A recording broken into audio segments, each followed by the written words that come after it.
रमेनी 80। बहु तक साहस करूँ जियो अपना, ते ही साहेब से भेट न सपना। खरा खोट जीन नहीं परखाया, चाहत लाभ तीन मूल गमाया। समझी न परली पातरी मोटी, ओछी गाठी सबे भो खोटी। कहीं कबीर कहीं देहो खोरी, जब चलियो जीजी आशा तोरी। आनो भावार्थ के हे मानव, तू तारू गमे तेटलू साहस करीश, परंतु ते कल्पित ईश्वर साथे तारी सपनामां पण मुलाकात नहीं थाय। जेमणे पारखी संतोने मळीने खरा खोटानी परख नथी करी अने करावी, तेओ भले लाभ ईच्छता होय, परंतु तेमनुं मूळ पण खोई बेसे छे।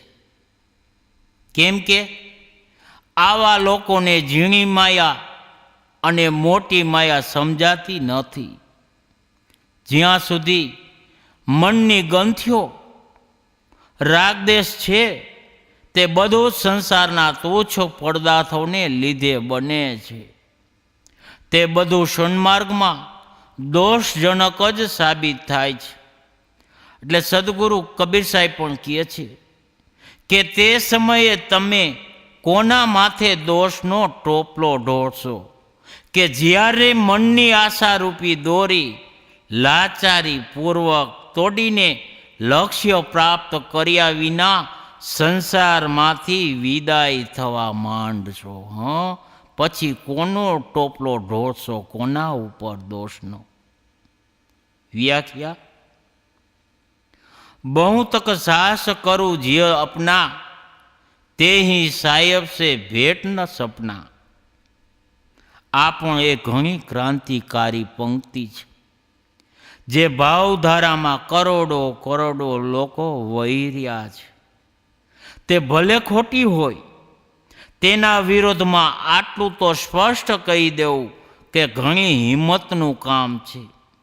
हकीकतमां खुल्ले खुल्लू कया विना मननो मोह तूटतो नथी। ज्यां सुधी माणस खोटी दिशाथी पाछो वळतो नथी, त्यां सुधी तेने साची दिशा पण मळती ज नथी। लोको साहेबने, ईश्वरने, भगवानने तथा ब्रह्मने बहार शोधे छे। तेओ समझे छे के जेम आपणे आपणी पत्नी, बाळको, मित्र तथा साथीओने मळीए छे, तेमने आंखो वडे जोईए छीए, तेमने भेटीए छीए, तेम ईश्वरने पण मळी शकशुं। तमने आंखो वडे जोई लेशुं, तेमने भेटी अने शीतळ थई जईशुं। એટલે સદગુરુ કબીર સાહેબ કહે છે, આ તો ખાલી કહેવા પૂરતી વાત છે।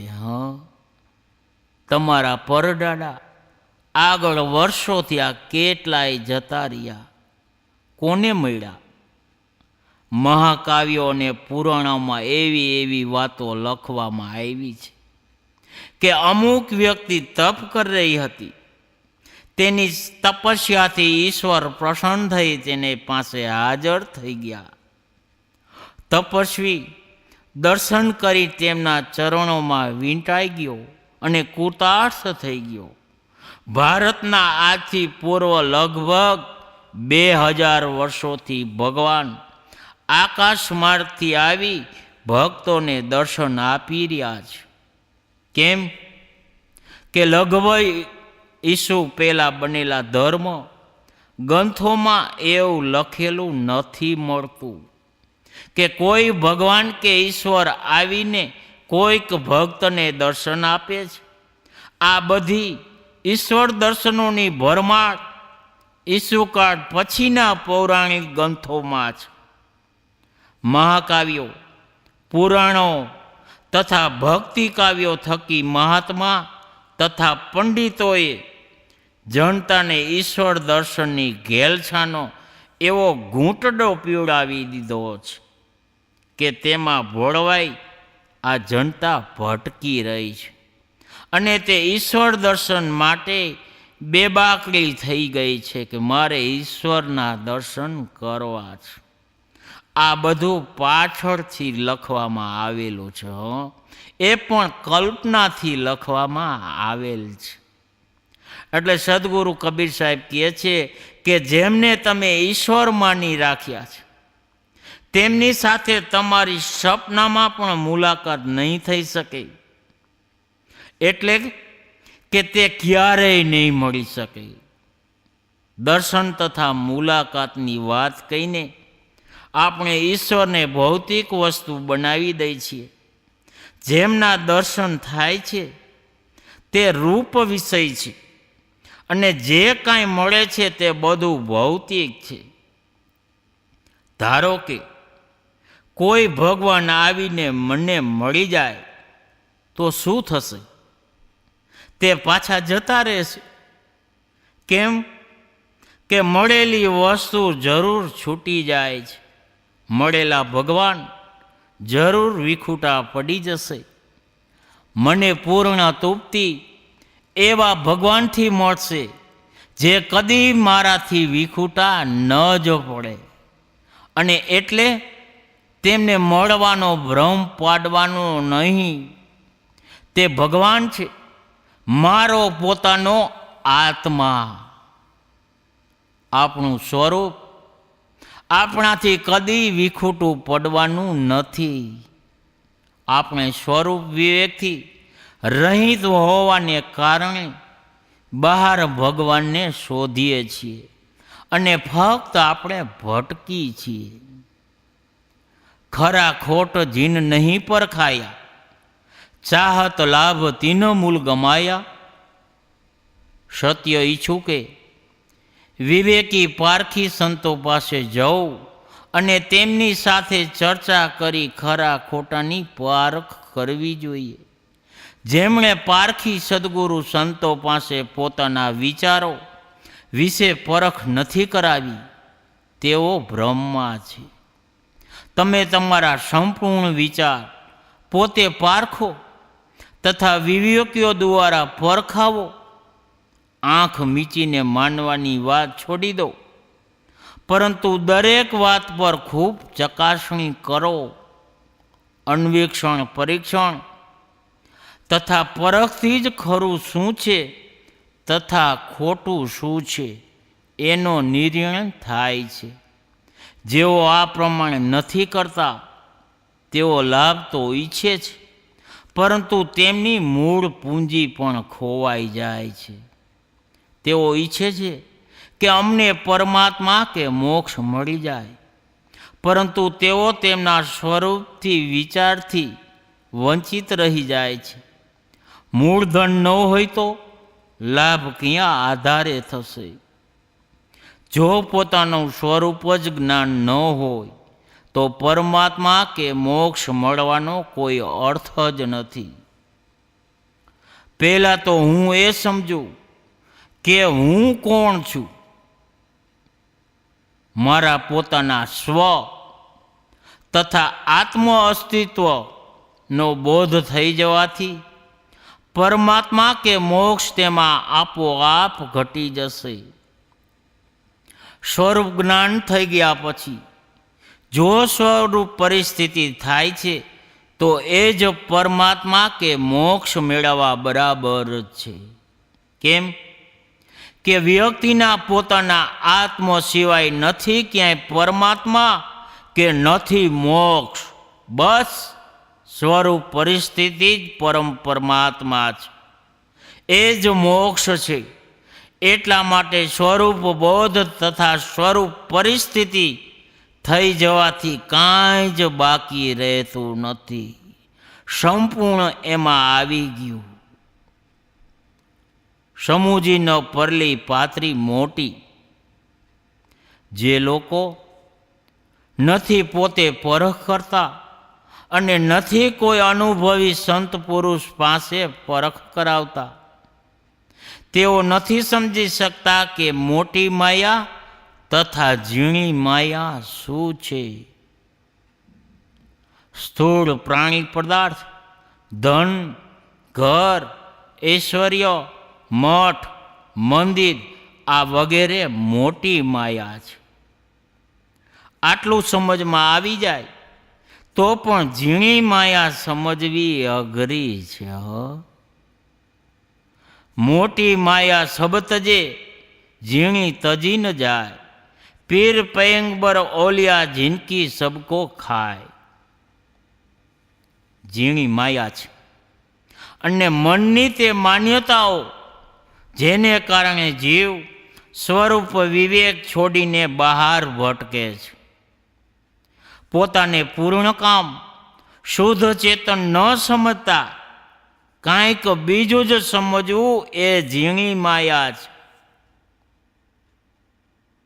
હું અપૂર્ણ છું, મારો માલિક કોઈ બીજો છે.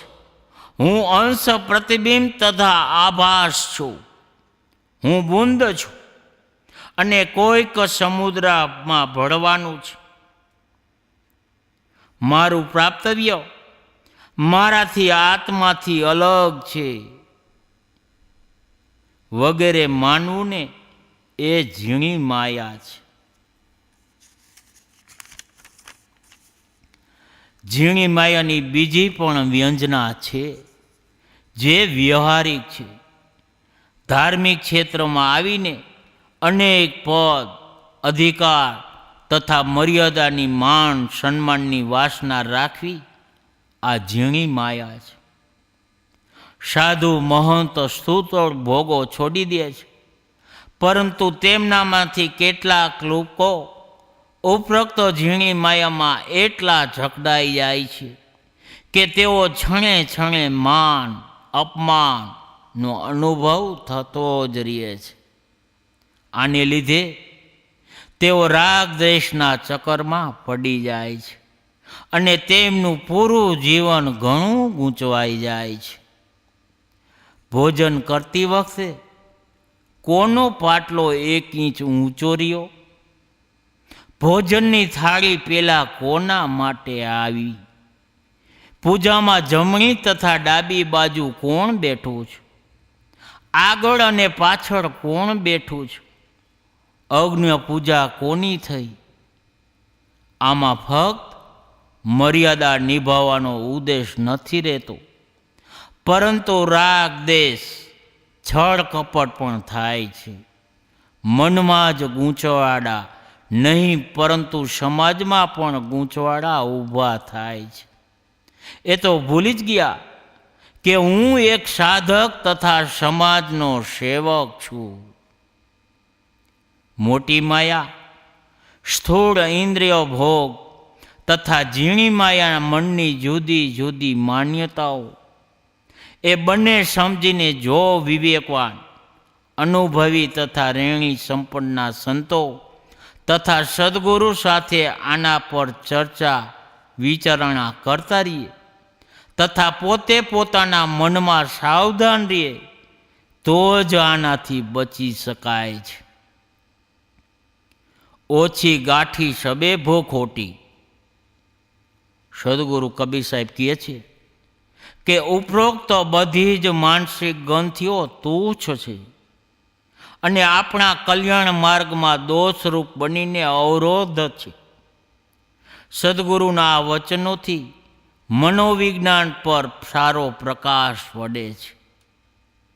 મોટી અને ઝીણી માયામાં આસક્ત થઈને આપણા મનમાં જેટલી ગ્રંથિઓ બને છે, જેમ રાગદેશ, વેર, મોહ વગેરે બધી આપણા વિચારોથી તુચ્છતા દર્શાવનારી છે અથવા સંસારના તુચ્છ પદાર્થોને લીધે જ તો રાગદેશ વગેરે બધી જ માનસિક ગ્રંથિઓ બને છે. આપણે ભૂલથી રાગદેશનો મહાભ્રમ જીવનભર મનમાં પાળી રાખીએ છીએ ને.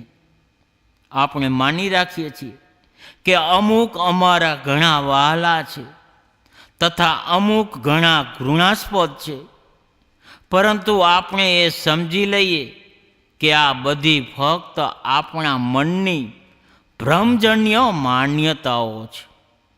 આ જીવના નથી કોઈ વેરી કે નથી કોઈ મિત્ર. આ જીવ એકલો આવ્યો છે અને એકલો જ જશે. 2 દિવસના સંબંધમાં આપણે કોઈની પણ સાથે વેર તથા મોહની જંજાળમાં ન પડીએ, પરંતુ બધાની સાથે શુદ્ધ પ્રેમ ભાવનાનો વર્તાવ કરતા જઈએ અને જીવન પસાર કરીએ.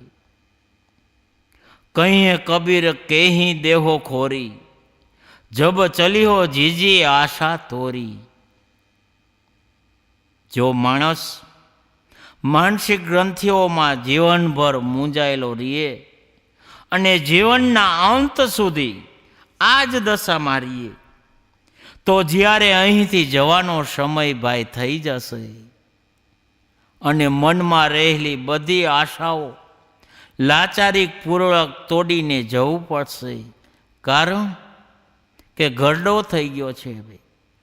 તેને આશા ઘણી બાંધી રાખી છે અને તે આશાઓ એ પૂર્ણ કરી શક્યો નથી. લાચાર છે, તેને તોડીને જવું પડશે. ત્યારે તે કોને દોષ આપશે કે અમુકને કારણે મારું કલ્યાણ ન થયું? માણસ જીવનભર અંધારામાં રહે છે. તે સંસાર પાસે મોટી મોટી લાંબી લાંબી આશાઓ રાખે છે, બીજા પર આશા રાખે છે. તેના દોષનો ટોપલો બીજા પર નાખે છે. પતિ પત્ની પુત્ર ભાઈ માતા પિતા મિત્ર તથા બીજા લોકો પાસે ખબર નહીં કેવી કેવી અપેક્ષાઓ રાખે છે. બીજા પાસે અપેક્ષા રાખે છે, કારણ તેને તેના જીવનમાં ઘણા સુખોની આશા રહે છે, પરંતુ એ બધી આશાઓ પર તો પાણી જ ફરી વળે છે. આવા લોકો જીવનના અંતે ઘણા નિરાશ થાય છે. જે વ્યક્તિ જેટલી માયા મોહ વધારે રાખે છે ને, આ માયા મોહી હોય છે, તે અંતે એટલી જ નિરાશ થાય છે. દુનિયા કે આપણી આ દુનિયા સ્વયં નાગી છે. એ આપણને શું આપી શકવાની છે કે જેમણે પોતાના મનની ગ્રંથિઓ પહેલેથી નથી તોડી નાખી, તે અંતે પસ્તાશે. અહીંયા દુનિયા નાગી છે એ શબ્દનો પ્રયોગ કરવામાં આવ્યો છે. અહીં ગુજરાતીમાં એનો અર્થ કોઈ ખરાબ ન સમજો. નાગીનો અર્થ શું છે કે સ્વયં પોતે પોતાનું નથી સમજી શકી અને કોઈને સાથ સહકાર ન આપે, તરછોડે ધિકારે આ શબ્દ કહેવામાં આવ્યો છે. એટલે સદગુરુ કબીર સાહેબ કહે છે કે છેલ્લે તમે કોને દોષ આપશો ભાઈ? દોષ તો તમારો જ છે. દુનિયા નાગી નથી, તમે જ છો.